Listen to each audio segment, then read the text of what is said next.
Most people work hard their entire lives, until age 60, and still end up with nothing. They wake early, obey schedules they did not design, and give their strongest hours to systems that never learned their names. They call this virtue. They call it responsibility. They repeat it until it feels like truth. But beneath the repetition, something quieter is happening. Time is being converted into obedience. Effort is being exchanged for permission, and years are being spent proving loyalty to structures that were never built to reward it. This is not failure in the dramatic sense. It is erosion, slow, polite, almost invisible, and because it happens gradually, it is never questioned. The tragedy is not that people struggle. The tragedy is that they struggle in the wrong direction, mistaking motion for progress, endurance for advancement, and exhaustion for meaning. Effort did not become sacred by accident. It was trained into people, early and repeatedly, until it felt immoral to question it. Work hard, be patient, your time will come. These phrases are not advice. They are restraints, disguised as guidance.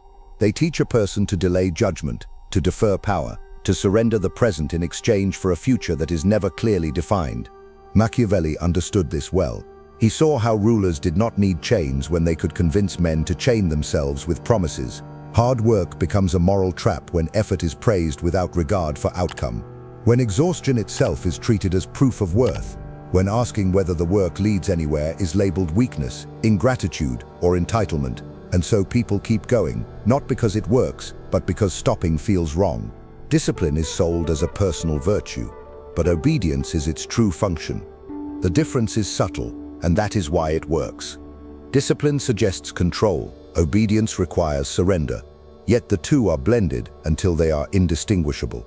Show up on time, follow procedure, respect the hierarchy.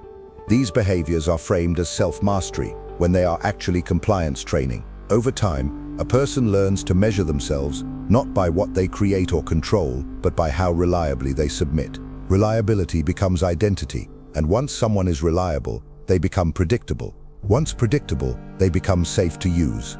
Systems do not fear rebellion from those who have built their self-worth on being dependable.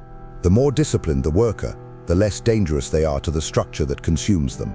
There is a quiet pride in being needed, in being the one who never says no, in being the person everyone counts on. That pride is not accidental, it is cultivated. Machiavelli warned that those who tie their value to service lose leverage without realizing it. The reliable man is praised loudly and promoted slowly. He is given more responsibility, not more power. His reward is more work. His loyalty is acknowledged, then exploited. And because his identity is fused with usefulness, he cannot withdraw without feeling he is betraying himself. This is how systems extract decades without resistance. They do not threaten, they affirm, they thank, they applaud effort while quietly ensuring that effort never translates into independence. People are told that hard work leads to security, but security is not the same as power. Security is permission to remain where you are. It is conditional, revocable, and always dependent on continued obedience. Power, by contrast, creates options, and options are dangerous to systems built on routine. So effort is rewarded only up to the point where it threatens autonomy. Beyond that, it is redirected, delayed, or buried under new expectations. Machiavelli observed that structures survive not by crushing ambition outright, but by exhausting it, by keeping people busy enough to never step back and ask what their work actually produces, by ensuring that the most diligent are also the most distracted. The illusion is completed when time itself becomes the currency. Years served, hours logged, tenure celebrated, longevity replaces impact. Machiavelli understood this pattern as well. When time is rewarded instead of value, those who endure longest appear successful, even if they control nothing. Decades pass, and the worker is praised for staying, for not leaving, for not disrupting the order. Meanwhile, the structure grows stronger, fed by their consistency. By the time the question finally forms, what did all this effort buy? The answer is already set. Stability, perhaps. Familiarity. A narrow sense of safety. But no leverage, no ownership of time, no real choice. This is where the danger begins to surface, though most do not recognize it yet. The realization does not arrive as panic. It arrives as fatigue that sleep does not cure, as a vague sense that something essential has been postponed too long, as the quiet fear that stopping would reveal how little control was ever gained. Machiavelli would have recognized this moment immediately. It is the first crack in the illusion, and once that crack forms, the system responds, tightening expectations, increasing dependency, and reminding the worker of everything they stand to lose. What follows is not collapse, but containment, and it is already underway. Effort became moral long before it became effective. That is the pivot most people never notice. Somewhere early in life, work stopped being a tool and became a test of character. To work hard was no longer about results. It was about being good, being worthy, being acceptable. Once effort is moralized, questioning it feels like a flaw, not a calculation. People no longer ask whether the work improves their position. They ask whether they are trying hard enough. This is how a system escapes evaluation. It converts outcomes into ethics. And once that conversion is complete, people will defend the system even as it drains them, because rejecting it would feel like rejecting their own virtue. Moral traps are the most effective traps, because they do not look like traps. They look like values. They look like responsibility. They look like adulthood. The harder someone works, the more righteous they feel, even when nothing changes, even when their authority does not grow, even when their options narrow. Effort becomes a shield against doubt. If life feels small, at least it is earned. If the rewards are thin, at least the work was honest. This reasoning is never spoken aloud, but it governs behavior quietly. And because the suffering feels deserved, it is endured without rebellion. Pain becomes proof of goodness. Exhaustion becomes evidence of commitment. And the question of whether the work leads anywhere disappears entirely. This is why effort had to be praised before it could be exploited. As Machiavelli observed, systems survive by shaping what people admire. When effort is admired more than control, those who work hardest will never demand power. They will demand recognition instead. Recognition is cheap, power is not. So praise is given generously, titles are handed out, ceremonies are staged. Meanwhile, authority remains centralized, untouched by all that honest labor. People confuse appreciation with advancement. They mistake visibility for influence. And because they feel seen, they do not notice that they are not heard. Their effort becomes theater, performed for validation rather than leverage. The trap tightens when effort is framed as patience. Endure now, wait your turn, stay loyal. These phrases sound reasonable because they appeal to fairness. But fairness is not how systems operate. Patience delays confrontation. It postpones evaluation. It teaches people to suffer quietly while expecting a future that never arrives. Time passes, roles solidify, and the patient worker becomes permanent. Their waiting creates the very stagnation they hope to escape. And when they finally look up, they are told it is too late to change course, too risky, too much to lose. The moral language that once inspired them now cages them. There is a subtle shift that happens when effort becomes identity. A person no longer says, "I work hard." They say, "I am a hard worker." That distinction matters, because once effort defines who you are, stopping feels like self-erasure. Machiavelli warned that men who confuse their role with their nature surrender freedom without noticing. The system no longer needs to demand anything. The worker demands it of themselves. They push harder, they accept more, they silence doubt, all to preserve an image they did not choose consciously. At that point, exploitation becomes invisible because it is self-administered. The moral trap works best because it isolates. Each person believes their struggle is personal. If they are not advancing, they assume they have not earned it yet. They do not compare outcomes, they compare effort. And because effort is infinite, there is always more they could have done. This prevents collective awareness. No one asks why so many people work so long and arrive at the same place. No one names the pattern. Machiavelli understood this silence. When men blame themselves for structural outcomes, power remains perfectly still. The system does not need to justify itself. It waits. Eventually, a tension begins to form. Not anger, not revolt, something quieter, a discomfort that no amount of effort seems to relieve. The realization that being good at what you are asked to do does not move you closer to choosing what you want to do. The moral trap begins to crack when effort stops producing relief, when work no longer feels noble, only necessary. And once that crack appears, The system responds, shifting the language again, tightening expectations, deepening dependency. What comes next will not look like force, it will look like opportunity. Obedience rarely announces itself as obedience. It arrives wearing the language of growth, of professionalism, of maturity. You are told to follow the process. Trust the structure. Learn the rules before you challenge them. These instructions sound reasonable because they appeal to order, not submission. Over time, they shape behavior quietly. A person learns that advancement comes not from initiative, but from alignment, not from questioning direction, but from executing it cleanly. Discipline is praised as strength, yet its true value to the system is silence. The disciplined worker does not disrupt flow. They absorb pressure. They smooth friction. They become part of the machinery without ever being told they are inside it. The confusion between discipline and obedience is deliberate. Discipline suggests internal control. Obedience requires external direction. When the two are blended, a person believes they are mastering themselves when they are actually yielding to expectation. This is how compliance feels empowering. You are rewarded for restraint, for patience, for staying within bounds. Over time, boundaries become invisible. The rules feel natural. Deviating from them feels reckless. Machiavelli observed that the most stable systems are those where limits are no longer enforced because they have been internalized. Once people police themselves, authority becomes effortless. No threats are needed, no punishments. The structure simply waits, confident that discipline will do the work.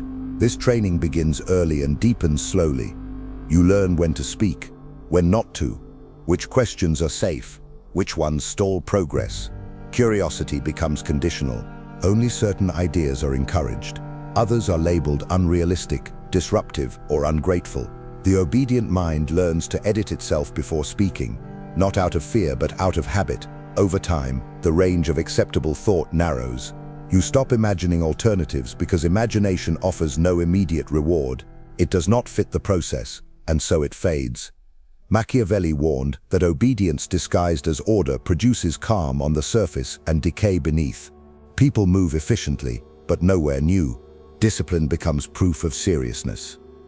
Those who resist are framed as irresponsible, immature, not ready. This framing is powerful because it turns caution into virtue. Risk becomes recklessness. Independence becomes instability. The obedient worker learns to avoid anything that might interrupt their steady progress, even if that progress leads nowhere. They are taught to respect hierarchy, not because hierarchy is wise, but because it exists, and existence is treated as justification. Machiavelli understood that hierarchy survives best when it feels inevitable, when people cannot imagine its absence, when obedience is mistaken for realism. As discipline deepens, so does dependence. The more rules you master, the more the system appears complex, and complexity creates deference. You are told that understanding takes time, that authority is earned slowly, that those above you see things you cannot yet see. This belief keeps you waiting, waiting for clarity, waiting for permission, waiting for your turn to decide. Machiavelli warned that delaying authority is a form of control. When decision-making is always deferred, power never changes hands. The disciplined worker becomes skilled, but never sovereign, capable, but never free. There is a moment when obedience stops feeling optional, when deviation carries cost, when stepping outside the process threatens reputation, income, or identity. By then, discipline has done its work. The worker no longer needs to be watched. They anticipate consequences. They self-correct. They stay in line. And because this compliance was framed as professionalism, it feels earned, not imposed. Machiavelli observed that the most effective control is quiet. It does not provoke resistance because it does not feel like force. It feels like common sense. What is lost in this process is not intelligence or effort. It is agency, the ability to decide direction, the capacity to choose risk over routine. Discipline trains a person to endure conditions rather than alter them, to optimize within limits rather than question why the limits exist. Over time, the obedient worker becomes highly efficient at sustaining a life they did not design.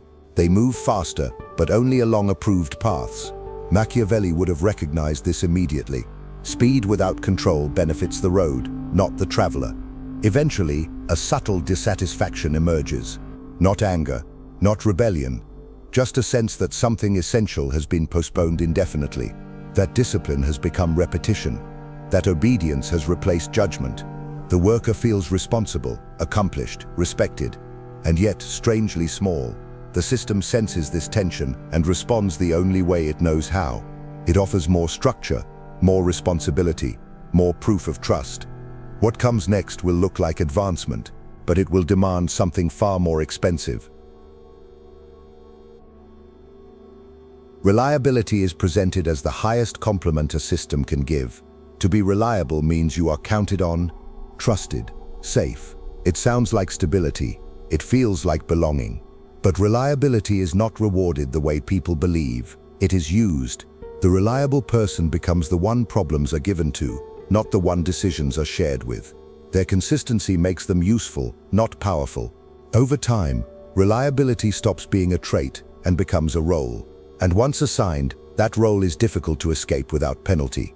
The system does not elevate the reliable, it leans on them. The lie is subtle. Reliability is framed as the path to advancement. Do your job well, be dependable, stay steady, and in time, opportunity will arrive. But what actually arrives is expectation. More tasks, more pressure, more responsibility without authority. The reliable worker becomes the glue holding things together. Glue is essential, but it is never admired, it is never moved upward, it is never allowed to harden into something else. Machiavelli warned that those who make themselves indispensable often make themselves immobile. The system cannot afford to lose them where they are, so it never lets them leave. Reliability creates a quiet prison because it is built on trust, and trust feels reciprocal even when it is not. The worker trusts that effort will be noticed. The system trusts that the worker will not disrupt. Only one of these expectations is enforced. When reliability becomes your value, unpredictability becomes your risk. You learn to avoid it. You choose the safe answer, the safe role, the safe future. You begin to protect your reputation as reliable more fiercely than your own growth. Because reputation is fragile, and losing it would mean starting over. And starting over feels like failure, even when staying put is slow decay. The system praises reliability because it stabilizes everything around it. Reliable people show up. They fill gaps. They absorb shocks. They make failure less visible. This is why they are rarely removed, but also rarely promoted into positions of real control. Their absence would be felt too strongly. Machiavelli observed that power is careful with those who sustain it. It keeps them close, but never close enough to threaten it. Reliability is rewarded with proximity, not authority. You are invited into meetings, consulted, thanked, but final decisions remain elsewhere.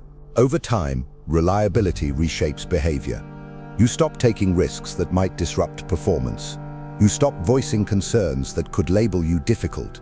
You stop experimenting with paths that could fail publicly. The cost of deviation grows as your role becomes more defined. People rely on you. Systems depend on you. And that dependence becomes leverage against you, not for you. Because the more others need you where you are, the less freedom you have to move. Machiavelli understood this inversion. Dependence feels like importance, but it functions as restraint. There is also a moral pressure attached to reliability. Others count on you. To leave would be selfish. To change direction would inconvenience people.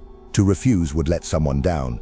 This pressure is rarely stated outright, but it is always present. The reliable person carries not just their workload, but the expectations of those around them. This makes exit emotionally expensive. You are no longer just choosing for yourself. You are choosing to disrupt an arrangement that benefits many but empowers few. And because you have been praised for being dependable, you hesitate to become the one who breaks pattern. Eventually, reliability stops feeling like a strength and starts feeling like weight. The work never ends. The recognition never changes form. The future never opens. There is a moment, often late, when the reliable worker realizes that their greatest asset has become their greatest limitation, that the system values them exactly where they are and nowhere else. Machiavelli would have recognized this moment as dangerous, because once someone sees that reliability has trapped them, the system must act quickly. It must offer something that feels like release, but binds even tighter, and it already has an offer prepared. The safest people to exploit are the ones who believe they are doing the right thing. They do not resist because they do not feel threatened. They do not calculate because they trust the arrangement. They do not question because questioning feels unnecessary when the rules seem fair. This is why good workers last the longest inside systems that never intend to reward them proportionally. Their sense of duty outpaces their sense of self-interest. They take pride in endurance. They confuse sacrifice with progress. And because they are sincere, they are predictable. Predictability is the most valuable trait a system can extract from a human being. Good workers are taught early that their value lies in contribution, not control. Help the team, support the mission, put the work first. These phrases are not neutral. They teach a person to locate meaning outside themselves, to measure worth by usefulness to others. Once that shift is complete, exploitation no longer needs force. The worker volunteers for it. Extra hours become loyalty. Missed opportunities become patience. The system praises this behavior because it stabilizes everything above it. Machiavelli warned that power prefers servants who feel chosen, not used. When someone believes they are virtuous for giving more than they receive, they will give until there is nothing left to take. The good worker rarely asks for leverage. They ask for fairness, and fairness is an illusion inside hierarchies. Fairness implies balance. Systems run on imbalance. They concentrate reward and disperse labor. The good worker believes that if they remain consistent, someone will eventually notice the disparity and correct it. This belief is comforting because it delays confrontation. It allows hope without risk. Machiavelli understood that hope is useful to power precisely because it postpones action. As long as the good worker believes tomorrow will be different, today remains undisturbed. What makes good workers especially exploitable is their resistance to seeing themselves as exploited. To admit it would mean admitting miscalculation. It would mean confronting years of misplaced trust. So instead, they rationalize. They tell themselves they are building character, gaining experience, doing the right thing for its own sake. These explanations protect identity, not outcome, and identity is harder to surrender than time. Machiavelli observed that men will endure great losses to preserve their self-image. A good worker would rather believe the system is slow than accept it is designed to extract. The system responds to goodness with careful rewards. Small raises, titles without authority, public praise, private assurances. Just enough to keep the worker invested, never enough to change their position. These rewards are not accidental. They are calibrated. Too little and resentment forms. Too much and leverage shifts. So the system feeds hope in controlled portions. The good worker interprets this as progress. They feel seen, appreciated, and because they are emotionally rewarded, they ignore the structural reality. Machiavelli would have recognized this as containment, not advancement. Good workers are also isolated from each other, not physically, but psychologically. Each believes their situation is unique, their struggle personal, their patience exceptional. They do not compare trajectories, they compare effort. And because effort varies endlessly, there is always someone who worked harder and waited longer. This prevents collective awareness. No shared realization forms. The system benefits from this fragmentation. Machiavelli warned that power remains secure when suffering is individualized. When men believe their endurance is noble rather than orchestrated, they never unite to question the pattern. Over time, the good worker becomes tired in a specific way, not burned out, not angry, just quietly resigned. They sense that the promise attached to their effort is thinning, but they cannot locate the moment it disappeared. The system notices this shift immediately. It cannot allow resignation to turn into refusal, so it prepares the next layer of binding, something heavier than praise, something that makes leaving not just risky, but dangerous. What comes next will not appeal to virtue, it will appeal to fear. There comes a point when service stops being optional. It happens quietly, without ceremony, and most do not notice when they cross it. What once felt like choice becomes obligation. What once felt temporary becomes permanent. The system does not announce this shift because it does not need to. By the time it occurs, the worker has already invested years, reputation, and identity. Leaving would mean admitting that those investments were misdirected. Staying feels safer, even if it costs more. Machiavelli understood this threshold well. He saw that systems do not bind men at the beginning. They wait until the cost of exit feels unbearable. The first warning is never spoken as a threat. It arrives as advice. Be careful, don't rush. You have too much to lose. These words sound protective, even caring, but they function as restraints. They frame movement as danger and stillness as wisdom.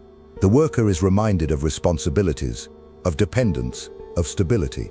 The system begins to speak through the voices of peers, managers, even family. Everyone agrees it would be foolish to risk what has been built. No one asks what was built for. Machiavelli observed that when caution is universal, control is complete. Fear does not need to be imposed when it is shared. Service becomes sacred at this stage. Loyalty is praised as character. Endurance is reframed as honor. The worker is no longer just doing a job. They are upholding a standard, representing a culture, carrying something larger than themselves. This language is powerful because it blurs boundaries.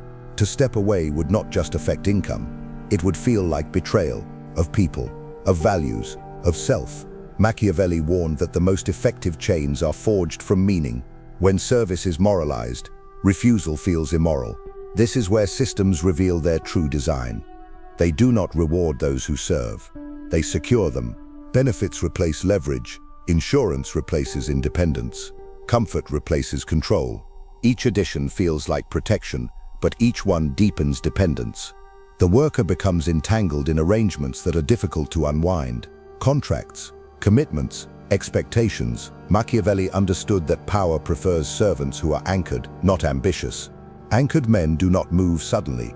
They calculate loss before possibility, and loss always feels heavier. The language shifts again, from opportunity to risk, from growth to responsibility, from ambition to realism.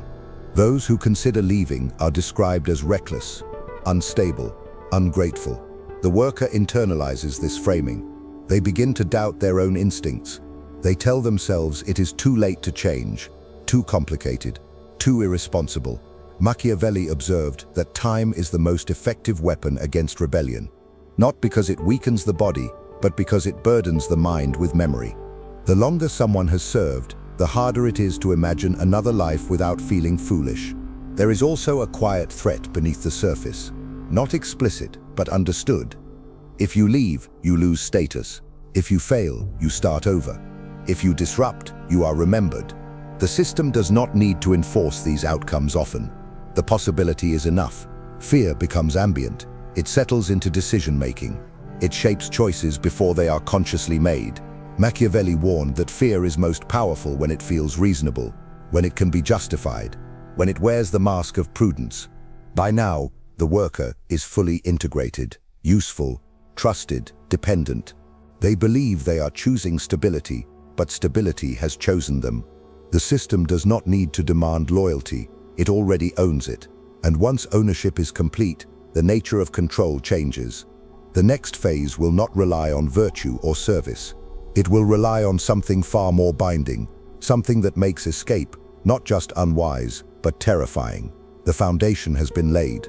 What follows will close the door. The system does not reward value, it rewards time. This is the quiet exchange that most people never examine. Hours given are easier to measure than impact created. Years served are easier to record than leverage gained. So the system builds its incentives around duration, not consequence. Stay long enough, and you will be acknowledged. Remain visible long enough, and you will be counted. But being counted is not the same as being powerful. It simply means you have been tracked. Time becomes proof of loyalty, not evidence of usefulness. And once time is mistaken for value, the system can extract decades without ever transferring control. Longevity is celebrated because it stabilizes hierarchy. Those who remain longest are familiar, predictable, integrated. They understand how things are done and rarely question why. Newcomers bring disruption. They ask questions. They compare alternatives. Long-term workers defend the structure instinctively because their identity is tied to it. Machiavelli observed that institutions survive by aging their members into acceptance. The longer someone stays, the more they have to lose by admitting the arrangement was flawed. Longevity does not just measure commitment, it manufactures compliance. Value is dangerous because it creates independence. A person who produces outsized results can leave, can negotiate, can choose. A person who simply endures cannot. This is why systems subtly discourage value creation beyond a certain point. Innovation is welcomed until it threatens existing authority. Efficiency is praised until it reduces dependency. After that, it is slowed, redirected, absorbed into procedure. The worker is told to be patient, to align, to wait their turn. Machiavelli understood that power tolerates talent only when it remains subordinate. The moment value competes with structure, structure always wins. Time-based reward systems create a specific kind of obedience. Not fear-driven, but gradual. You are taught that progress comes in increments, steps, milestones, reviews. Each one requires waiting. Each one delays agency. You adapt to the pace because resisting it feels immature, impulsive, unrealistic. Over time, you stop expecting rapid change. You begin to associate slowness with legitimacy. Anything that moves too fast feels suspect.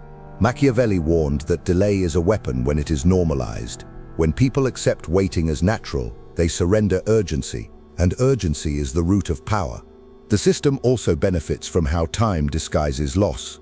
1 year feels manageable, 5 years feels invested, 10 years feels irreversible. The longer someone stays, the harder it becomes to evaluate whether staying was wise. To leave would mean confronting accumulated opportunity cost, the things not done, the paths not taken. So the mind protects itself. It reframes endurance as wisdom, patience as maturity. Machiavelli observed that men trapped by time defend their captor fiercely, because admitting captivity would collapse the meaning of their sacrifice. Longevity creates status without authority. Seniority, tenure, experience. These markers feel like advancement, but they rarely include control. Decisions are still made elsewhere. Direction is still imposed. The long-serving worker becomes an expert in execution, not in choosing outcomes. They know how to make things work, not where things should go. Machiavelli understood this division well. Those who decide direction rule. Those who perfect delivery serve. The system ensures this separation remains intact by rewarding expertise while withholding command. There is also a psychological comfort in time-based reward. It removes uncertainty. You know what is expected. You know how long it takes. You know the path, even if it leads nowhere new. Value-based systems are unstable. They require constant recalibration. They expose inequality. Time-based systems feel fair because everyone has the same clock. But clocks do not measure influence. They measure obedience. Machiavelli warned that fairness is often the language power uses to conceal imbalance. When everyone waits equally, no one questions who decides. As years accumulate, something subtle shifts. The worker begins to defend the system's pace, even when it harms them. They criticize those who move faster. They call them reckless, lucky, unsustainable. This defense is not ideological. It is psychological. If someone else escapes the slow grind, it threatens the meaning of one's own endurance.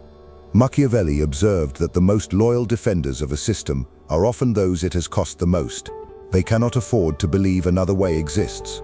Eventually, time becomes the cage itself.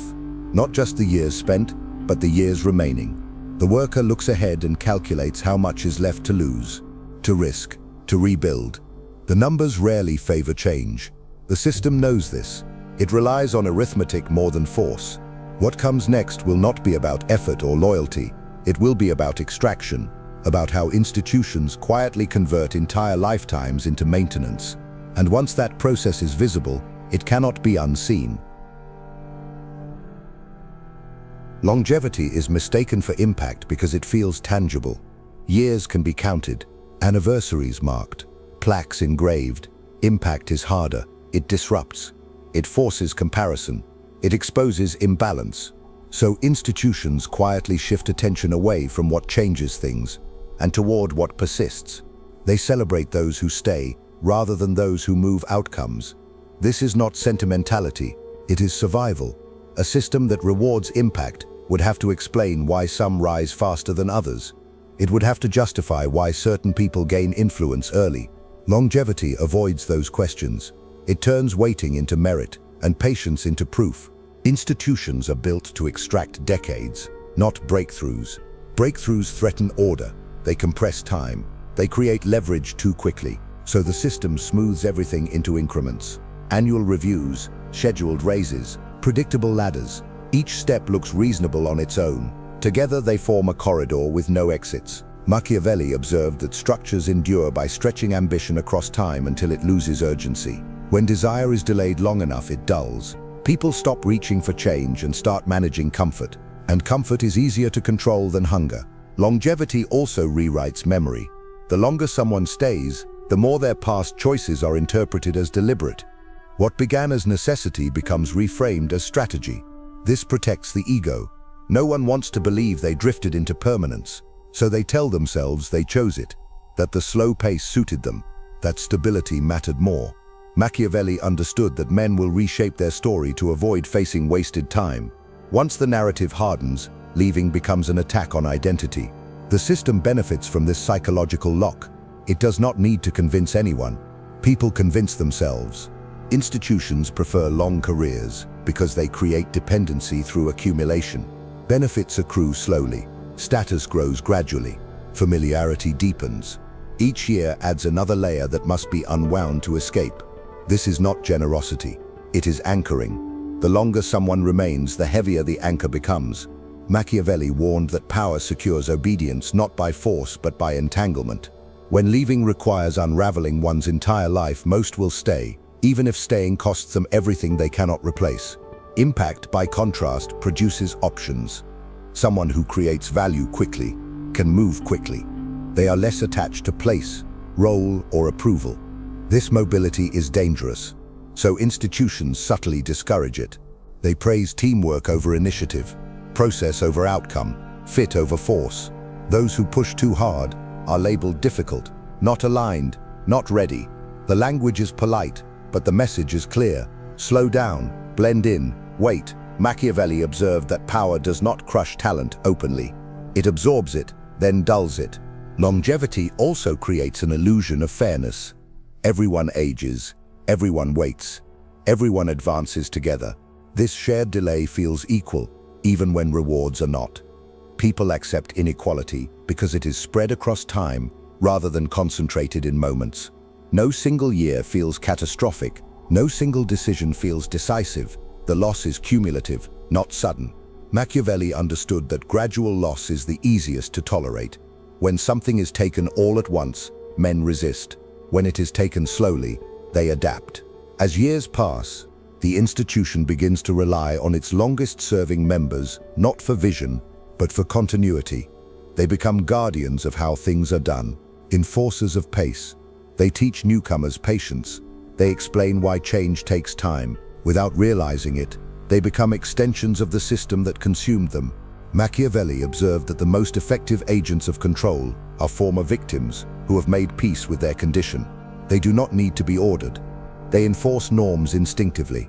Eventually, the realization forms that longevity has not led to command, that decades of service have produced familiarity, not authority. The worker knows everything about the system except how to direct it. This knowledge is praised, but it is sterile. It cannot be traded for freedom, and when this awareness sharpens, the institution responds predictably. It introduces something that feels like progress, a new role, a new title, a new layer of responsibility. It appears to acknowledge impact, but it quietly increases extraction. What looks like elevation will soon reveal itself as enclosure. Institutions do not extract energy in bursts. They extract it steadily over decades until the body forgets what unspent strength feels like. This is why longevity is prized. A man who stays long enough becomes predictable in his limits. He knows how much he can give without breaking. He knows how far he can be pushed before resistance appears. The institution learns this too. It calibrates its demands around endurance, not explosion. It does not want brilliance, it wants continuity. Machiavelli observed that power prefers subjects who wear down gradually, because gradual decline never looks like theft. Time-based systems normalize depletion. Each year asks for a little more, a longer day, a heavier role, a quieter acceptance. None of it feels unreasonable on its own. Together, they convert a lifetime into maintenance work. The man does not feel robbed because there is no single moment of loss. There is only accumulation of fatigue, of obligation, of habit.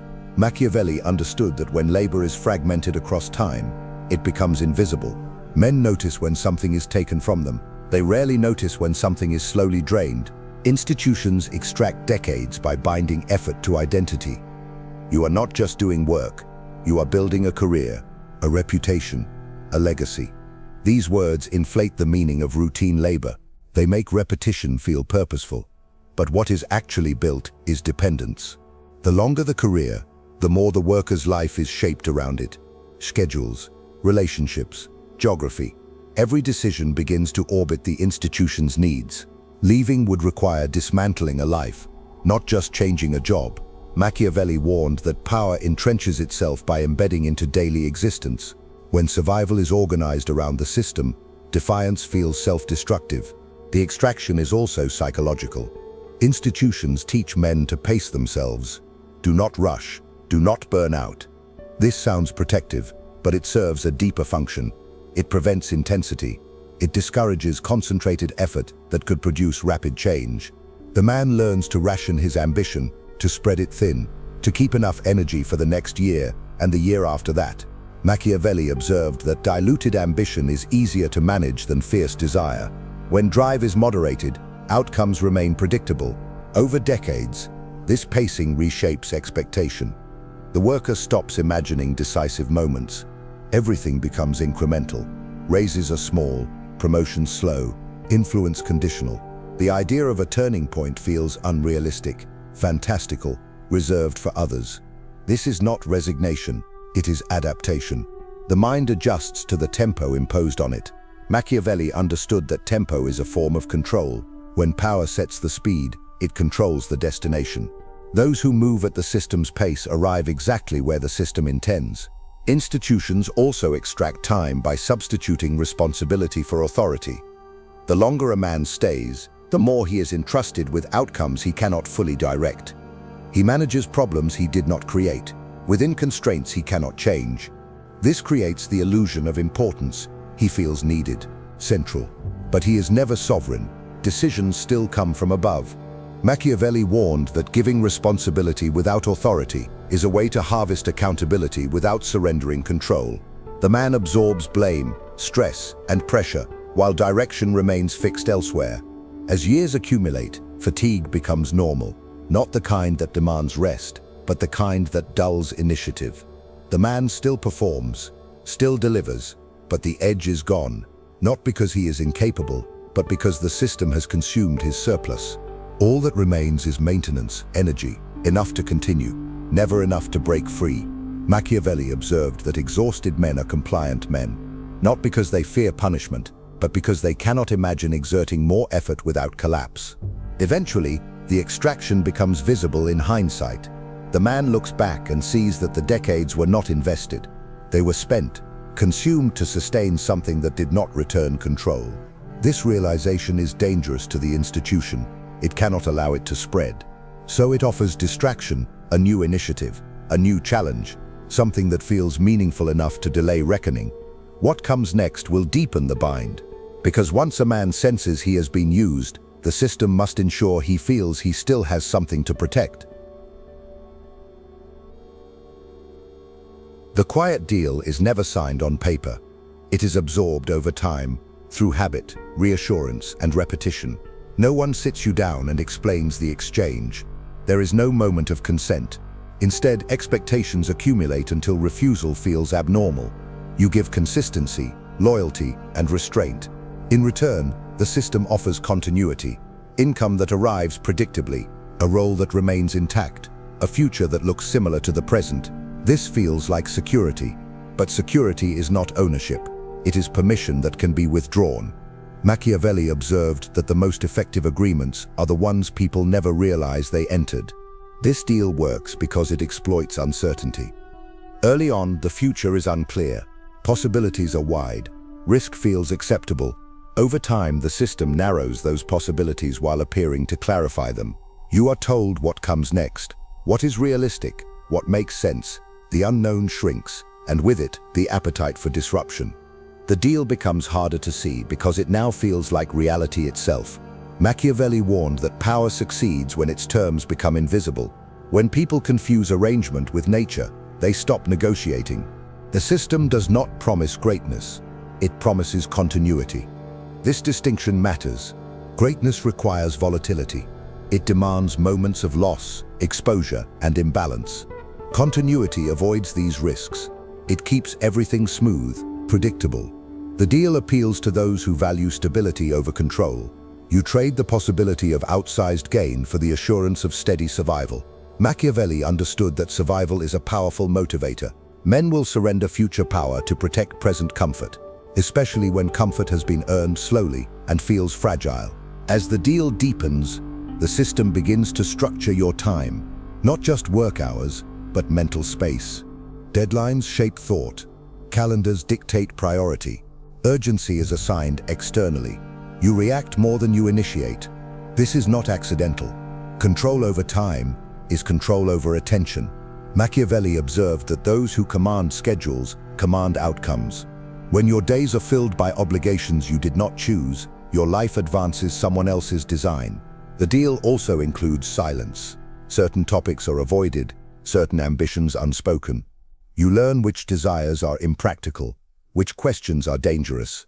This silence is rarely enforced. It is learned. You watch what happens to those who push too far, who ask for too much, who move too quickly. The lesson is absorbed without instruction. Machiavelli warned that examples are more effective than punishments. One visible consequence can discipline 1,000 silent observers. Over time, the deal reshapes desire itself. You stop wanting what you cannot have. You redefine success in terms that fit your position. This adaptation feels mature, sensible, but it is also surrender. Machiavelli understood that power does not need to deny men their dreams if it can persuade them to dream smaller. Once ambition is adjusted downward, resistance evaporates. People defend the limits that confine them because those limits now feel self-chosen. The quiet deal is reinforced whenever fear appears. Fear of instability, fear of loss, fear of starting over. The system does not create these fears from nothing. It amplifies them. It reminds you of what depends on your compliance. What would unravel if you stepped away? Machiavelli observed that fear is most effective when it points backward, not forward. When men fear losing what they have more than they desire what they could gain, power becomes static. Eventually, the deal becomes irreversible in the mind, even if it is not in reality. You tell yourself you are too far in, too invested, too late. This belief is the final seal. Machiavelli would have recognized it immediately. Once a man believes escape is impossible, he no longer needs to be restrained. He will enforce the terms himself, and when this belief settles fully, the system prepares the next illusion, one that looks like ascent, but delivers something else entirely. Promotion is sold as movement, but it rarely changes direction.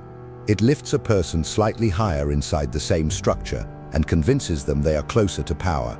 In reality, it often tightens alignment. The promoted man gains visibility, not control. He inherits expectations, not authority. His role expands, but the boundaries remain fixed. Machiavelli understood this pattern clearly. Advancement inside a system is not the same as command over it.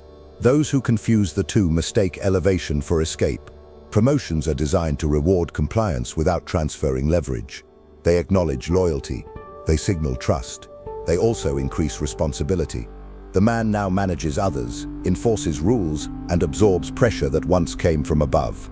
This feels like growth because the workload grows, the stress grows, the sense of importance grows, but influence does not.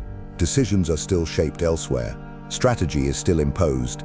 The promoted man becomes an intermediary, not a ruler. Machiavelli warned that intermediaries carry the burden of power without its protection. They are exposed from below and constrained from above. The illusion works because hierarchy disguises constraint as prestige. Titles sound impressive. Offices feel validating. The man believes he has climbed, but his freedom has narrowed. His behavior is watched more closely. His words carry consequence. His margin for deviation shrinks. He must represent the system now, not just serve it. Machiavelli observed that proximity to power often reduces autonomy. The closer one stands to authority without holding it, the less room one has to move. Visibility replaces independence. Promotions also entangle identity more deeply. The man is no longer just an employee. He is a leader, a manager, a standard bearer. This identity carries moral weight. To question the system would now undermine his own position. To challenge direction would cast doubt on his judgment. He becomes invested in defending the structure because his legitimacy depends on it. Machiavelli understood that power protects itself by recruiting its servants into self-preservation. Once a man's status is tied to the system's image, dissent becomes self-harm. There is also a subtle shift in allegiance. The promoted man is encouraged to think in terms of alignment, not outcome.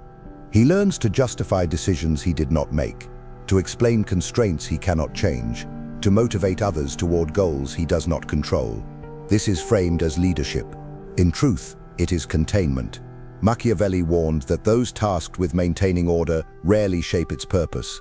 They enforce continuity, not direction. Their authority is conditional and revocable. Over time, promotions create a ceiling of comfort. The man earns more. He gains perks.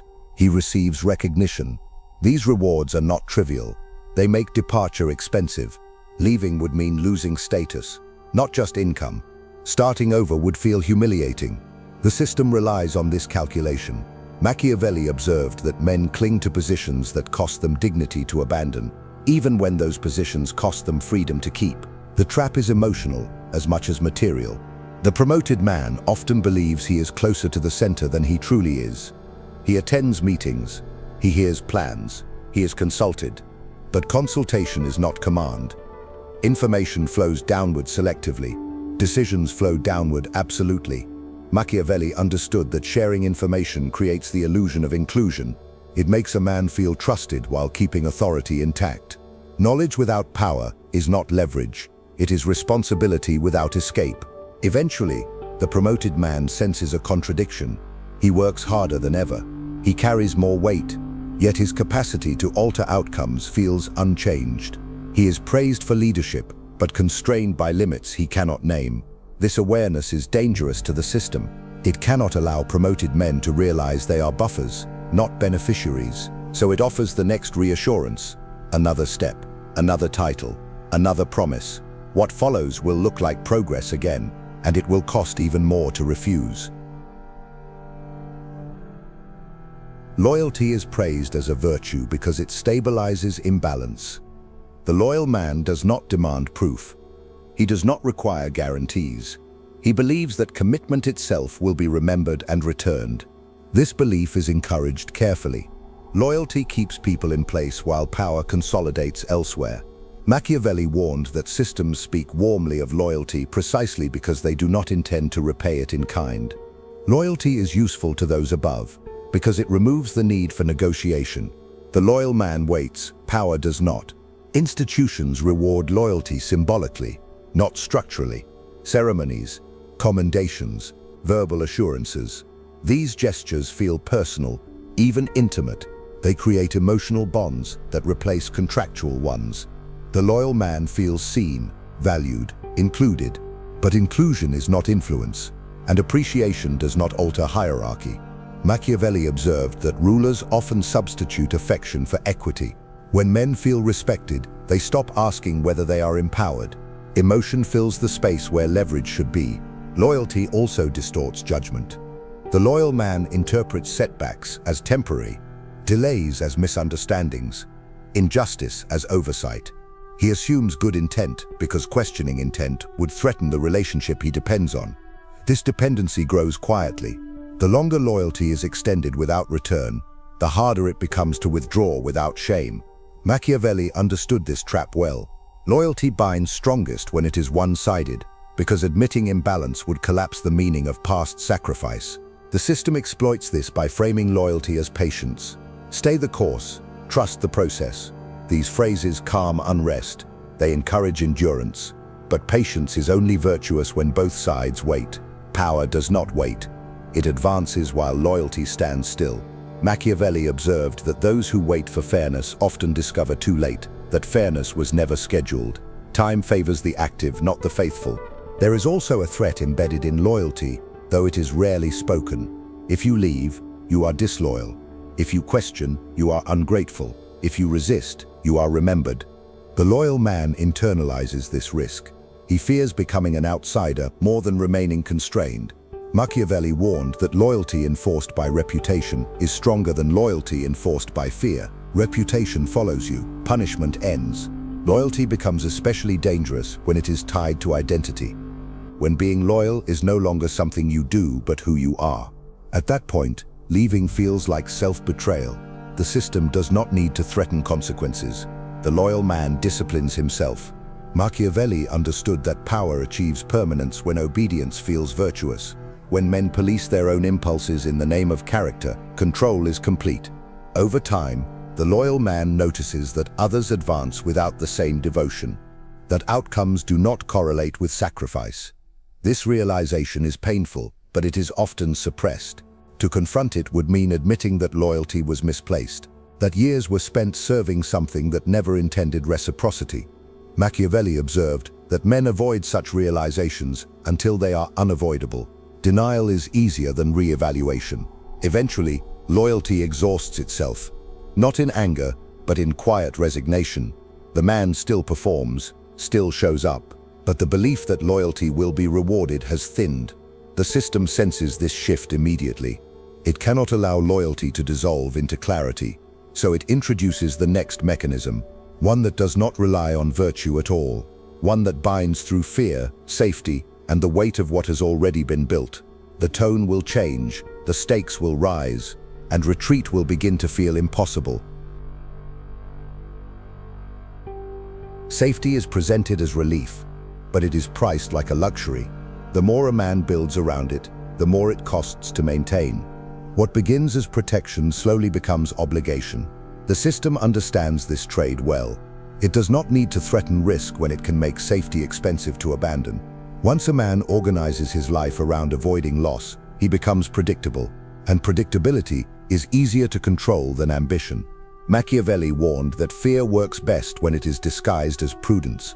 When men believe they are choosing caution freely, they will defend the cage that contains them. Safety reshapes decision-making long before it feels like fear. Choices are filtered through consequence. Not what could be gained, but what might be lost. This shift feels responsible, mature, rational, but it quietly reverses power. A man who calculates loss first will never move decisively. He will negotiate with himself until opportunity passes. The system relies on this hesitation. Machiavelli observed that fear freezes action not by panic, but by endless consideration. When men weigh every step against risk, they remain exactly where they are. As safety accumulates, so do dependencies. Income supports obligations. Obligations require continuity. Continuity demands compliance. None of this is imposed, it is assembled, piece by piece. A man accepts one commitment because it feels manageable, then another, and another. Soon, leaving would mean unraveling everything at once. Machiavelli understood that power prefers layered dependence. A single chain can be broken. A web is harder to escape. Safety creates webs. The system reinforces this by redefining risk as irresponsibility. Those who consider change are reminded of what depends on them, who relies on their steadiness. What would be endangered by instability? Fear is framed as concern, pressure as care.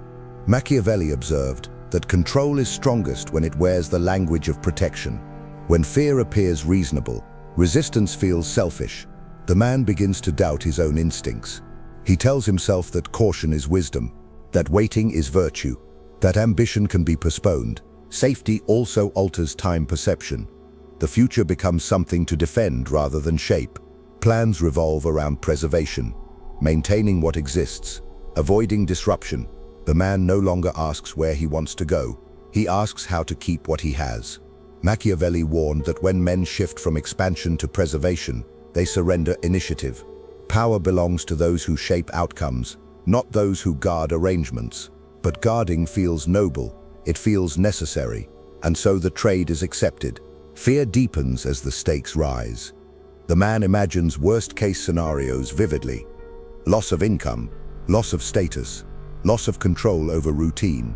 These fears feel personal, but they are structural. They are the predictable result of dependence. Machiavelli understood that fear grows in proportion to attachment. The more a man has bound himself to a system, the more terrifying it becomes to step outside it. Fear does not come from danger alone. It comes from the weight of what would collapse. Eventually, safety becomes heavier than risk. But the man does not recognize this reversal. He only feels tired, restricted, cautious. He believes he is protecting something valuable. He does not see that protection has become submission. Machiavelli would have recognized this moment immediately. It is when fear no longer prevents loss, but guarantees it. And once fear has replaced ambition, the system no longer needs to promise anything. It simply maintains pressure. The next bind will not rely on abstract fear. It will attach itself to concrete commitments, things that cannot be walked away from without consequence. Once those are in place, fear will no longer need to be imagined. It will be enforced by arithmetic, and at that point, safety will no longer feel like a choice. It will feel like a leash already fastened. Fear rarely arrives as terror. It arrives as caution, as reason, as a voice that sounds like experience. By the time it hardens into something binding, it feels earned. The man believes he has learned something about the world, that risk is foolish, that stability is wisdom. He tells himself this is maturity, not submission. The system relies on this misinterpretation. Machiavelli warned that fear is most effective when it is mistaken for insight. When men believe their hesitation is intelligence, they surrender momentum without resistance. Fear works by narrowing imagination. The man stops asking what could be built and starts calculating what could be lost. Every option is measured against consequence. The future becomes a threat map rather than a field of possibility. This does not feel oppressive. It feels careful, responsible. Machiavelli understood that once fear governs imagination, power no longer needs to restrict movement. The man restricts himself. He chooses the known path not because it leads somewhere better, but because it feels survivable. Compliance deepens when fear is shared. Everyone around the man speaks the same language. Be careful, don't risk it, think long term. These phrases circulate as wisdom. No one questions them because everyone repeats them. Fear becomes cultural. It is reinforced socially, not imposed. Machiavelli observed that collective fear is stronger than individual fear. When caution is normalized, deviation looks insane.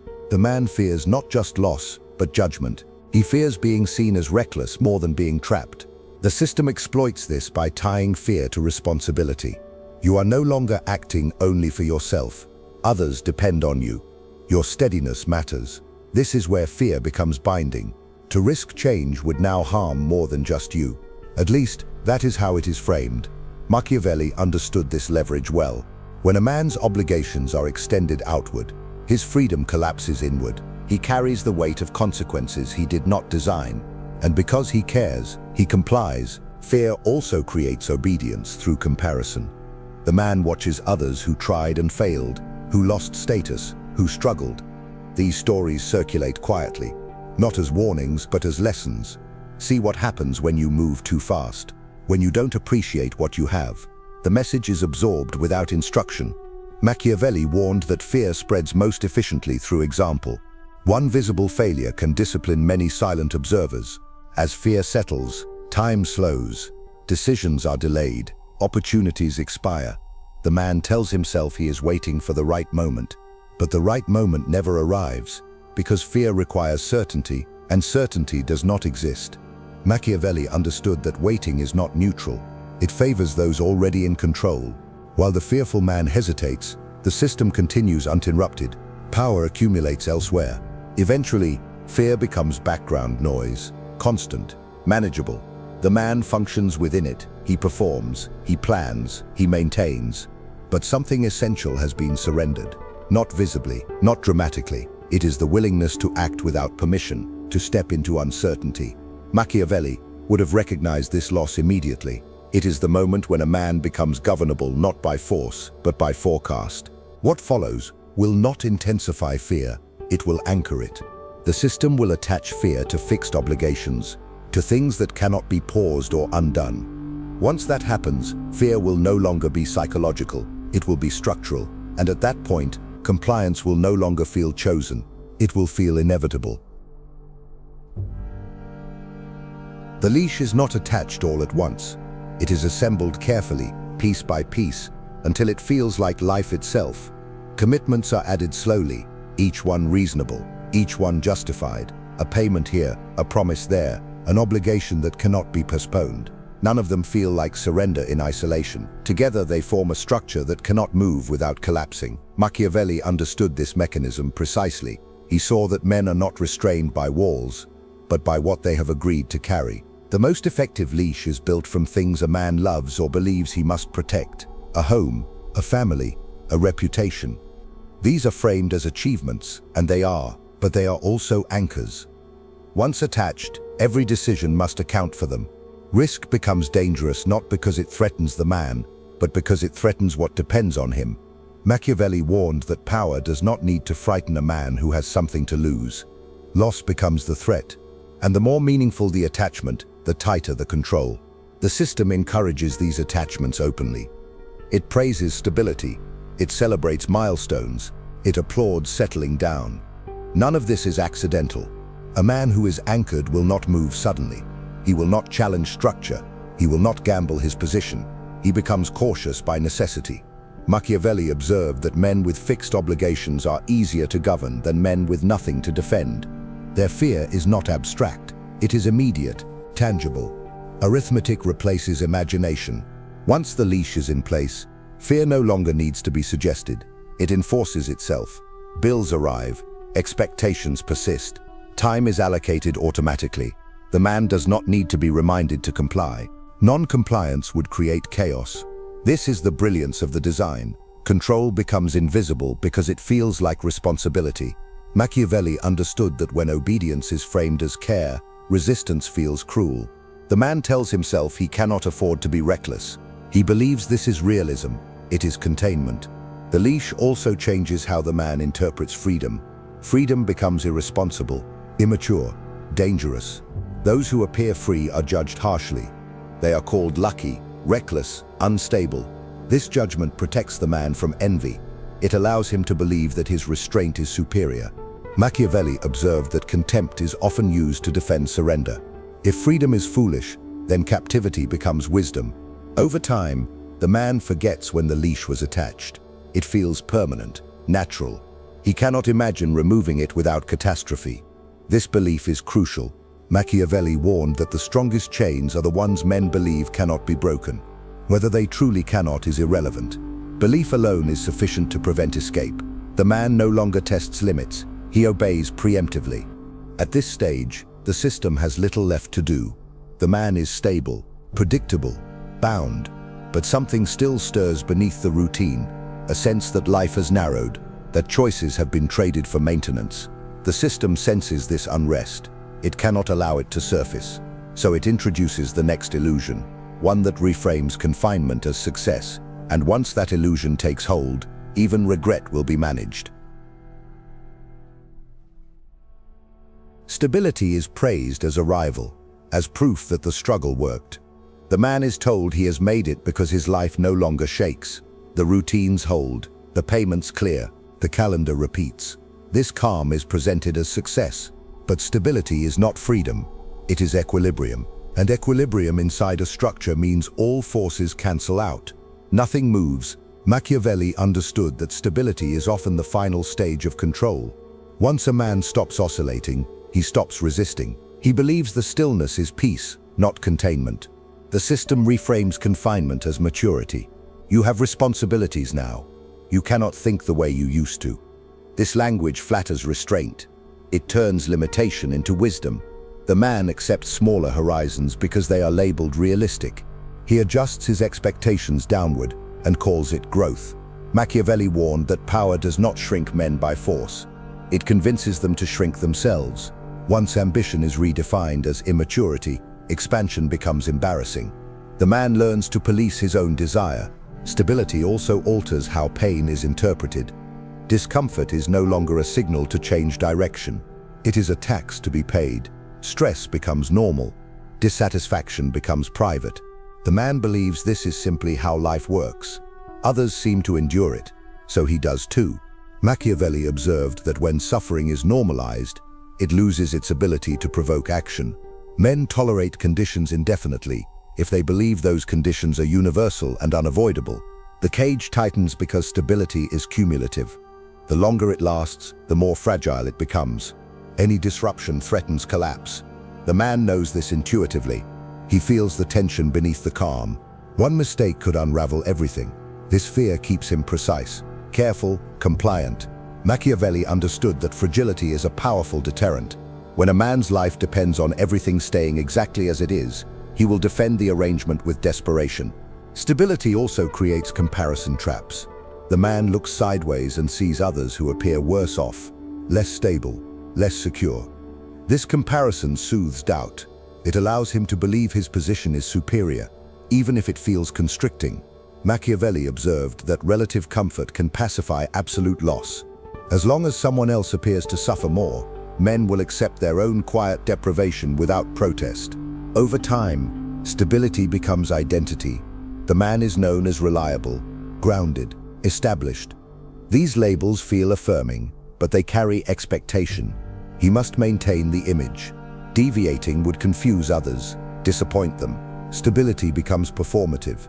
The man works not just to sustain his life, but to sustain how it looks.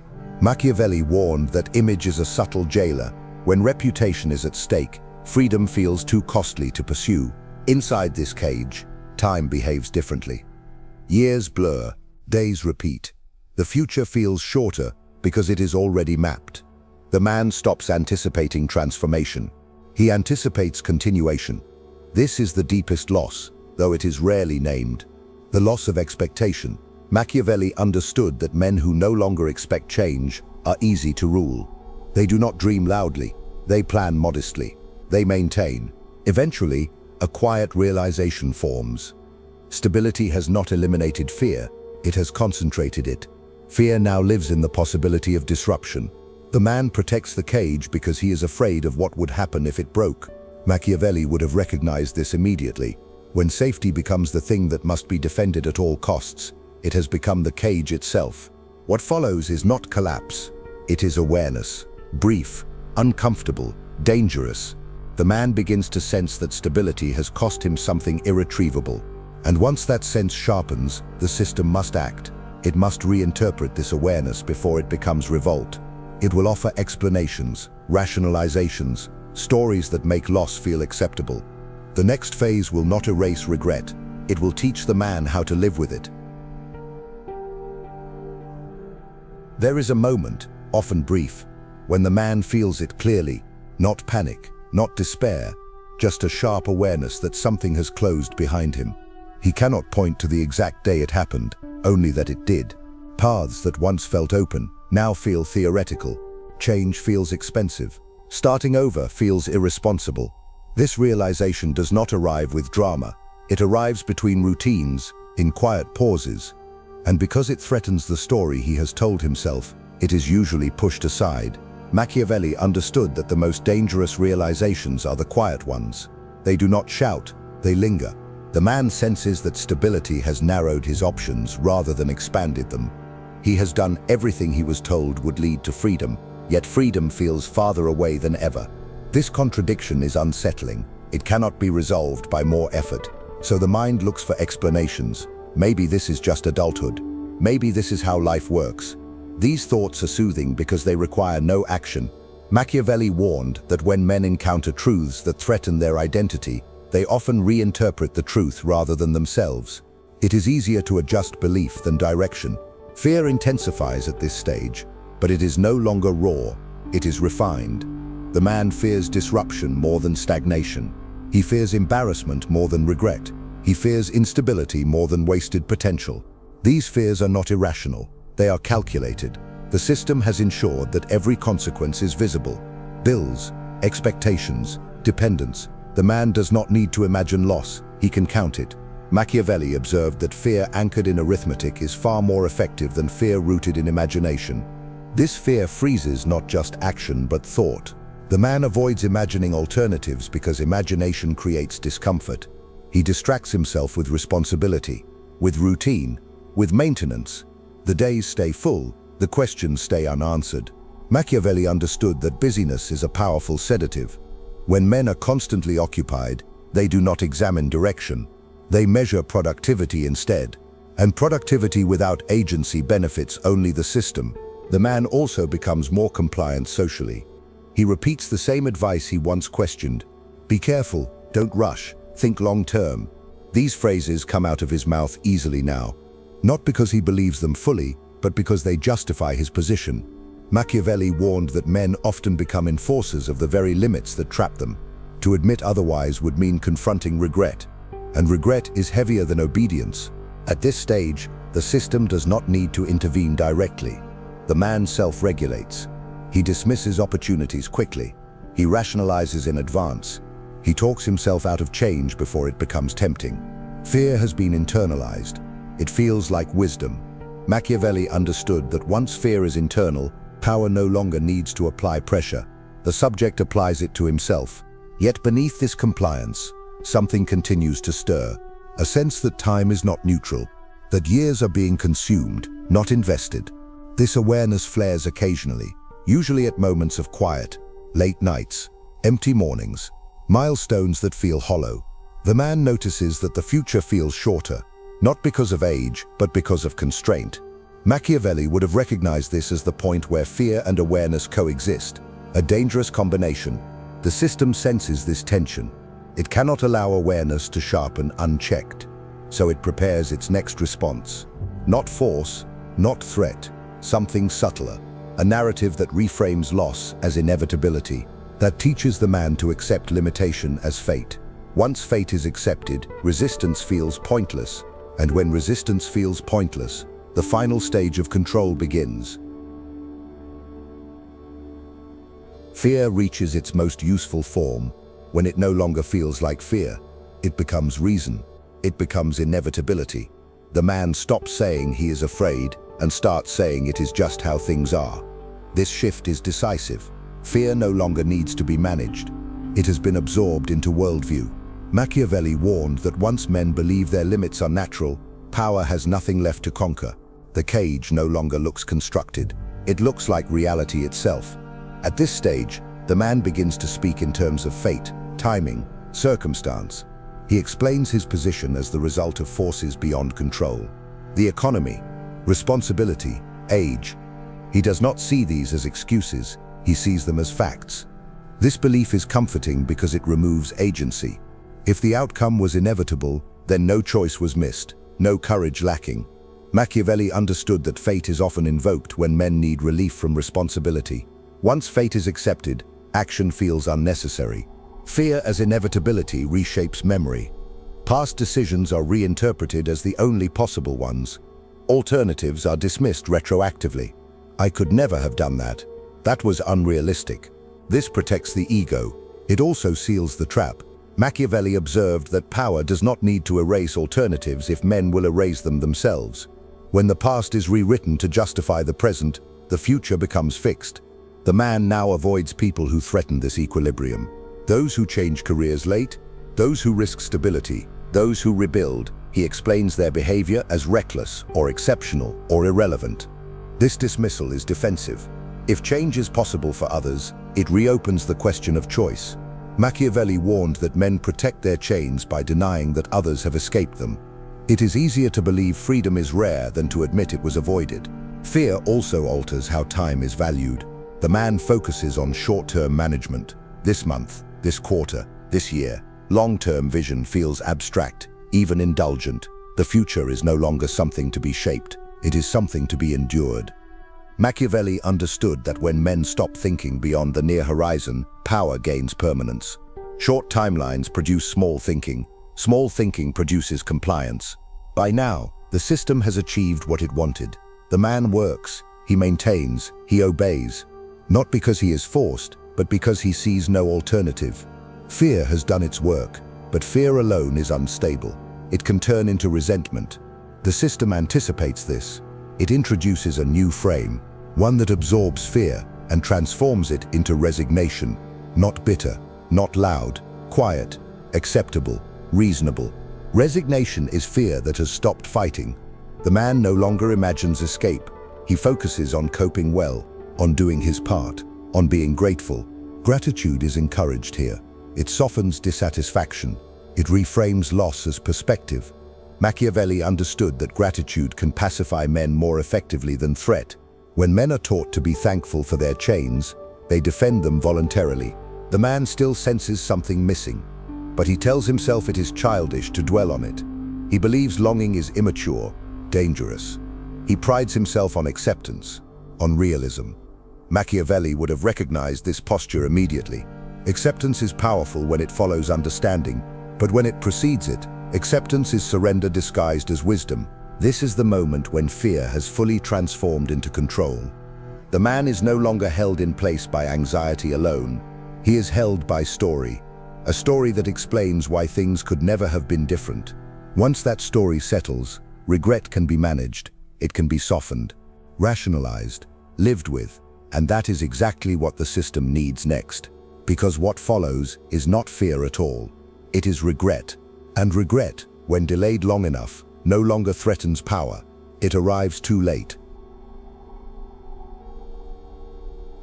Awareness arrives late, and when it does not announce itself as revelation. It feels more like interruption. A quiet disturbance in the story the man has been telling himself. He begins to notice patterns he once ignored, the sameness of years, the way effort never changed position. The realization is not explosive, it is sobering. Machiavelli understood that late awareness is the most painful kind because it carries arithmetic with it. The man does not ask what went wrong, he asks how much time is left. This awareness does not immediately produce action. It produces inventory. The man looks at his life as it is now. The obligations, the dependencies, the reputation. He measures what change would cost. The numbers are heavy, years invested, skills specialized, identity fixed. Machiavelli warned that awareness without leverage breeds paralysis. Seeing the trap is not the same as escaping it. When awareness arrives after options have narrowed, it feels cruel rather than liberating. The man also realizes something else. The system did not deceive him loudly. It never promised what it could not plausibly deliver. It simply allowed him to believe what was convenient. This realization is unsettling because it removes the comfort of blame. There is no villain to confront, no contract to void. Machiavelli observed that systems endure best when responsibility is diffuse. When no single hand can be accused, outrage dissipates into regret. Late awareness sharpens memory in dangerous ways. Moments resurface, opportunities declined, risks postponed, decisions justified. The man sees how often he chose safety when fear was dressed as wisdom. These memories do not accuse him directly. They wait, they sit quietly. Machiavelli understood that regret is powerful precisely because it does not shout. It whispers, it returns in silence, and silence is where control tightens. The system anticipates this phase. It does not try to erase awareness, it reframes it. The man is encouraged to see his realization as maturity, as acceptance, as growth. He is told that everyone reaches this point, that it is normal, inevitable. Machiavelli warned that inevitability is the final anesthetic. When men believe loss is universal, they stop treating it as injustice. They treat it as fate. Awareness also isolates. The man cannot speak about it easily. To voice regret would unsettle others. It would raise questions no one wants to answer, so he keeps it private. He continues performing, outwardly unchanged, inwardly unsettled. Machiavelli observed that power is safest when suffering is silent. When men endure privately, structures remain intact publicly. There is a temptation at this stage to rush, to undo everything at once, to reclaim lost time, but the weight of consequence restrains this impulse quickly. The man tells himself he must be careful, strategic, realistic. These words return, familiar and calming. Machiavelli understood that urgency without leverage exhausts itself quickly. The system relies on this. It knows that late awakenings rarely lead to sustained revolt. They lead to brief unrest, then adjustment. The awareness does not leave, it settles. It becomes part of the background. The man learns to live with it. He reframes his remaining years as maintenance rather than transformation. He lowers expectation again, not because he believes, but because belief is expensive. Machiavelli would have recognized this as the final conversion. Awareness that does not act becomes resignation's partner. Yet even here, something remains unsettled. The man senses that regret was not an accident, that it was built into the design, that many arrive here at the same time, with the same thoughts, asking the same quiet questions. Machiavelli understood this pattern well. Regret is not a flaw in the system, it is a feature, and once that becomes clear, the story changes again. Because the final years are not about escape, they are about explanation. When men finally see the game, they rarely announce it. The recognition is too heavy, too destabilizing. It does not feel like insight. It feels like exposure. They realize that what they believed was progress was alignment. What they called patience was delay. What they trusted as fairness was timing designed to exhaust them. Machiavelli understood that the most dangerous moment for power is not ignorance but recognition. And that is why recognition is allowed only when it no longer threatens structure. By the time the game is visible, the board is fixed, positions are occupied, resources allocated. The man understands now how movement was restricted, how options narrowed, how years were quietly exchanged for continuity. But understanding does not restore leverage. It only sharpens contrast. The distance between what is and what could have been becomes clear. Machiavelli warned that clarity without capacity produces bitterness, not rebellion. The system survives not by preventing awareness, but by timing it precisely. Men often respond to this realization with explanation rather than action. They tell themselves it was necessary, that circumstances demanded it, that others had it worse. These explanations are not lies. They are compressions. They reduce a complex loss into something manageable. Machiavelli observed that men construct narratives to survive outcomes they cannot reverse. Once a story explains the loss stops demanding correction. The game reveals itself most clearly in comparison. The man notices that those who advanced early did so by breaking rules he followed, by moving when he waited, by risking when he protected. This comparison stings, but it is quickly neutralized. He tells himself they were different, better connected, luckier, unsustainable. Machiavelli understood that comparison threatens identity. To preserve self-respect, men will invent reasons why another path was never truly available to them. At this stage, the system shifts tone again. It no longer promises advancement. It offers dignity, respect, recognition for endurance. The man is told his sacrifice mattered, that his contribution was important. This recognition is comforting. It soothes regret. It reframes loss as service. Machiavelli warned that honor is often used to compensate those who were never meant to be rewarded. When material power cannot be given, symbolic value is offered instead. The man begins to see how late awareness is managed collectively. Conversations repeat. Everyone seems to arrive at the same conclusions. This is just how things are. Life is hard. You do your best. These phrases circulate like soft restraints. They prevent outrage from forming. Machiavelli understood that shared resignation is stronger than enforced silence.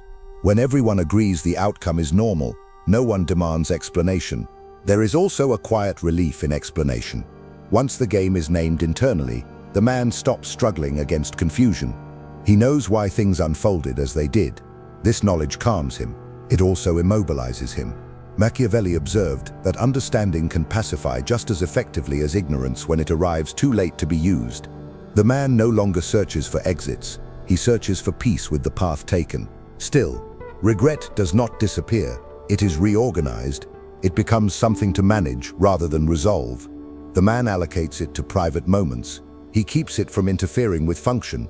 He performs as required. He reflects when alone. This separation allows the system to continue uninterrupted. Machiavelli understood that compartmentalized regret is harmless to power. It exhausts the individual without challenging structure. The game, once seen, cannot be unseen. But seeing it does not undo it. The man now lives in a state of knowing without altering. This is the condition power relies on in its final phase. Because what comes next is not awakening, it is accounting. The slow tallying of years remaining, of energy left, of what can still be preserved. And once that accounting begins, the direction is already set. Most men do not wake up too late because they are foolish. They wake up too late because the system is designed to allow awareness only after momentum has been spent. The timing is precise. When energy is high, direction is hidden. When direction becomes visible, energy is low. Machiavelli understood that power does not need to blind men forever. It only needs to delay clarity until reversal is impractical. By the time the truth is obvious, it is also inconvenient. Late awakening is heavy because it carries comparison with it. The man sees younger versions of himself moving through the same channels, repeating the same language, making the same calculations. He recognizes the pattern immediately. He wants to warn them, but he hesitates. He knows how the warning would sound: bitter, arrogant, regretful. Machiavelli observed that those who awaken late are rarely believed. Their insight is dismissed as hindsight. Their caution is framed as jealousy. And so the cycle continues uninterrupted. The man also realizes that waking earlier would have required friction, discomfort, temporary instability. At the time, those costs felt unacceptable. Now they feel small compared to what was lost. This inversion is painful. Machiavelli understood that men misjudge cost because they evaluate it in isolation. They see immediate loss clearly and distant loss dimly. Power exploits this asymmetry. It allows men to choose the smaller pain now in exchange for the larger one later, knowing that later will be endured quietly. When men wake late, they often attempt revision instead of change. They tweak routines, adjust goals, seek meaning within limits. This is not weakness, it is adaptation. But adaptation without direction does not restore power. It merely makes confinement tolerable. Machiavelli warned that tolerable conditions last the longest. When life is unbearable, men revolt. When it is merely disappointing, they endure. The system assists this adjustment. It offers narratives that soften realization.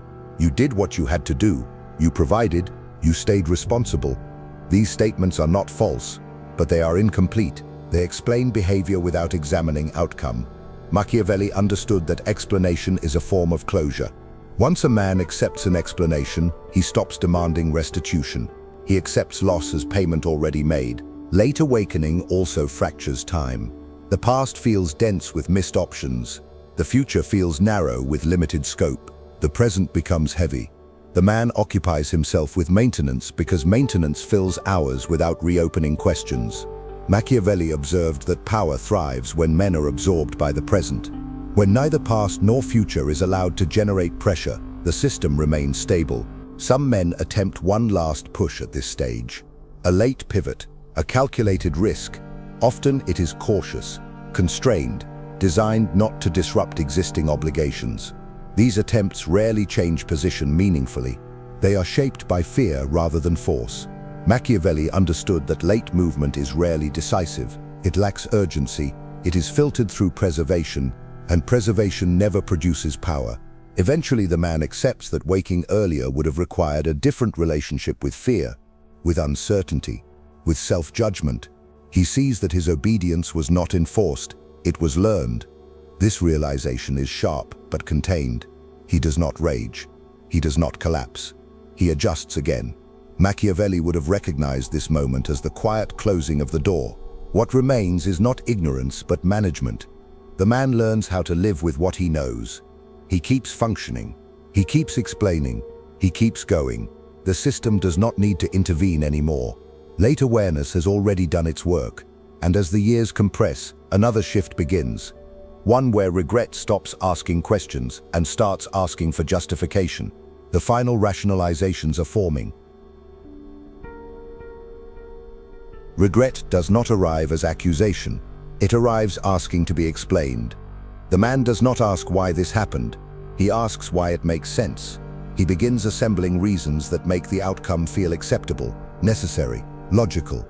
These reasons are not fabrications, they are selections. He chooses the facts that reduce pain and ignores the ones that demand action. Machiavelli understood that when regret appears late, it seeks justification more than correction. Correction would require energy that no longer exists. Justification requires only narrative. The man tells himself he chose stability for others, not himself. That sacrifice was honorable, that someone had to be responsible. These statements calm the mind because they frame loss as virtue. Virtue does not demand repayment. It demands recognition, and recognition is easier to supply than restitution. Machiavelli warned that systems preserve themselves by converting loss into moral credit. When a man believes his suffering was noble, he stops asking what it should have produced. Regret also narrows ambition retroactively. The man looks back and decides that the dreams he once had were unrealistic anyway, that he was naive, that life corrected him. This reinterpretation protects identity. It allows him to believe he grew wiser rather than smaller. Machiavelli observed that men often rewrite desire to avoid confronting abandonment. It is easier to dismiss a dream than to admit it was surrendered under pressure. At this stage, regret becomes quiet background weight. It no longer provokes, it hums. The man learns how to carry it without disruption. He avoids moments that sharpen it. He keeps busy. He stays practical. He limits reflection to safe conclusions.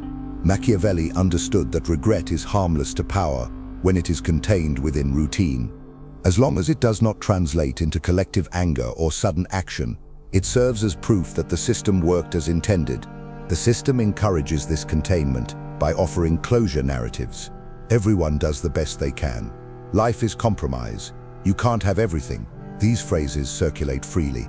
They are not lies, they are reductions. They compress complex outcomes into digestible truths.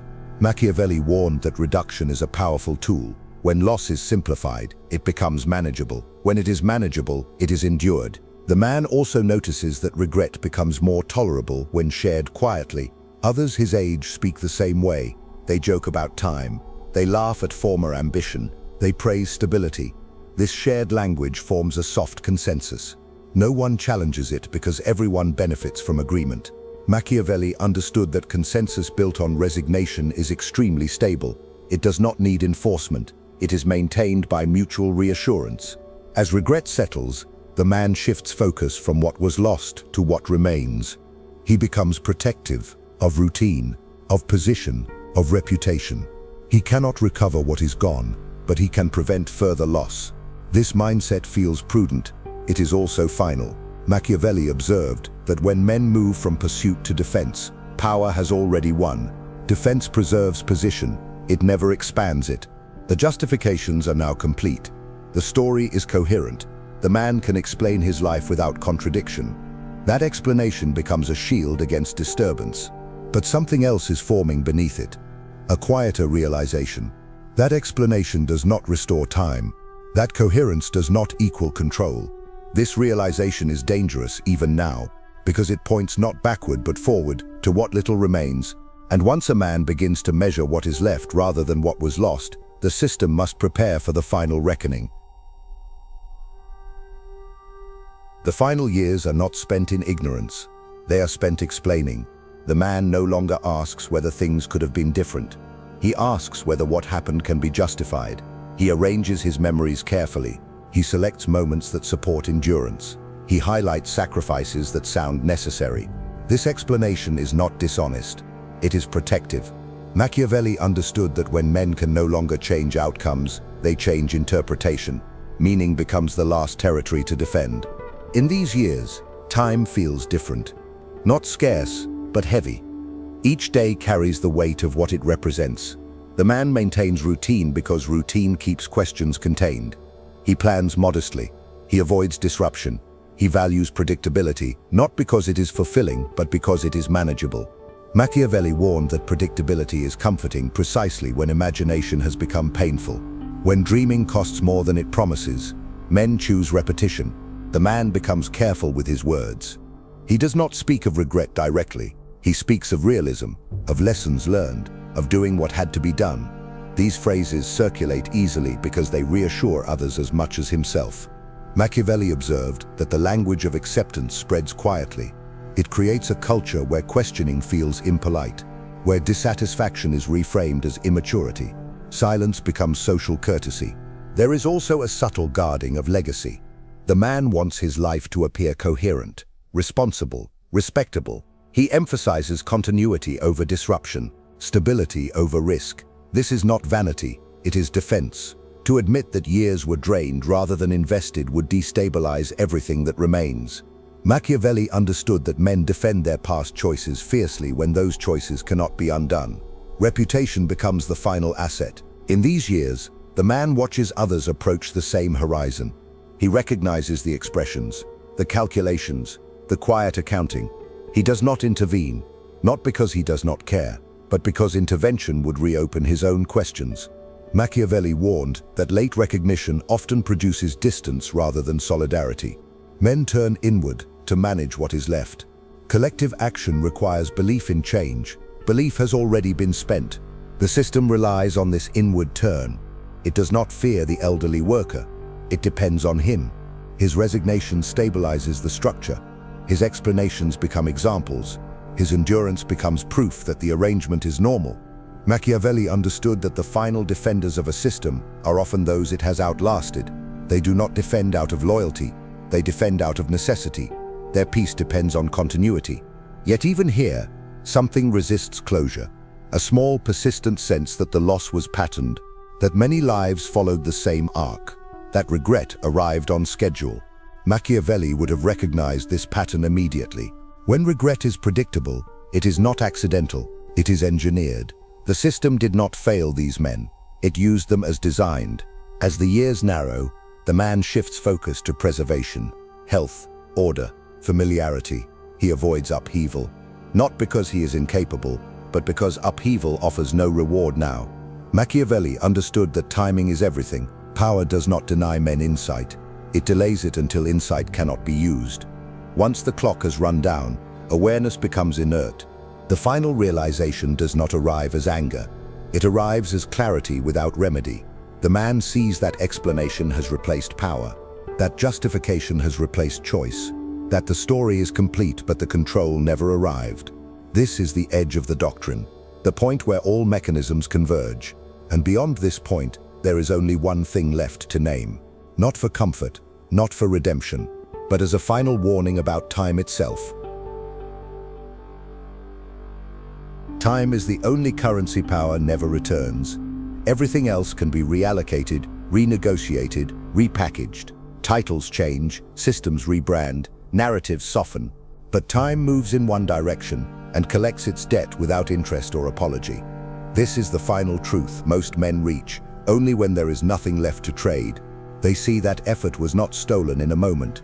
It was converted, day by day, into stability for something that did not belong to them.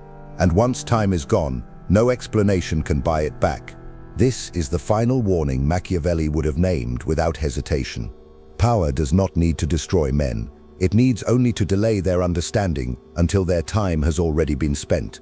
The system does not fear strength. It fears urgency. It stretches urgency thin until it evaporates. It rewards patience because patience consumes years quietly. By the time men ask what they received, the transaction is complete. The system stands. The man accounts. What remains at the end is not anger, but arithmetic. How many years were given? How many choices were postponed? How much energy was converted into maintenance? This arithmetic is brutal because it is precise. There is no villain to confront, no door to reopen. The man sees that the cost was not suffering alone, but misdirected suffering, effort aimed at endurance instead of leverage, loyalty offered where it could not be repaid, fear accepted as wisdom. These were not accidents, they were mechanisms. Machiavelli understood that time is the true instrument of control, because it cannot be resisted directly. Men resist force, they negotiate threat, but time requires no compliance. It advances regardless. Power simply aligns men with its direction and lets the clock do the rest. When obedience consumes years, rebellion becomes impractical. When fear organizes life, ambition fades on schedule. The system does not rush this process. It relies on patience to finish the work. The final stage is quiet. The man does not collapse. He does not revolt. He adjusts. He preserves what remains. He explains his life in ways that allow him to function. This is not weakness, it is survival. But survival without control is not victory. Machiavelli would have been unsentimental about this. He would not have offered consolation. He would have named the pattern and moved on, because the warning was never meant for those already spent. This doctrine was never written for comfort. It was written to mark inevitability, to show that power rarely announces itself with cruelty. It arrives as opportunity, structure, safety, and praise. It rewards effort while redirecting outcome. It invites loyalty while withholding command. It delays clarity until time itself enforces compliance. And when men finally see the pattern has already closed. There is no redemption offered here. because redemption implies reversal. Time does not reverse. What remains is recognition, not to heal the past, but to understand the design. Machiavelli warned that the most dangerous ignorance is believing time is neutral.